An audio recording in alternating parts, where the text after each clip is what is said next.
छूटले हमारो बाजिन नामाओ कि तबो नाही ना। छूटले हमारो बाजिन नामाओ कि तबो नाही ना।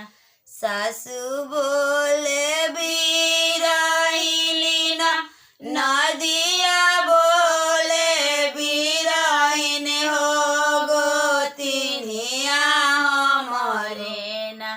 धइली बाजिनी के नामाओ गोतिनिया हमरे ना। धइली बाजिनी के नामाओ गोतिनिया हमरे ना।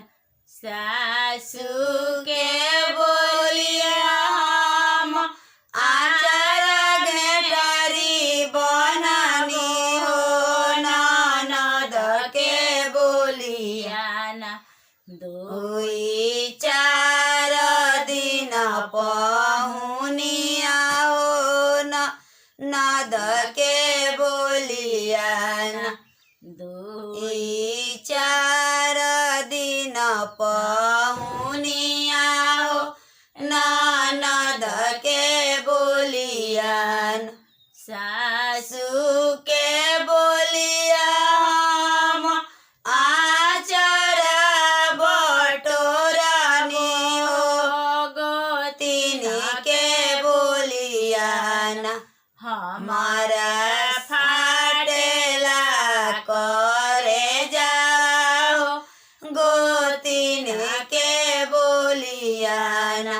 हमारे फाटेला करे जाओ, गोतिनी के बोलिया ना।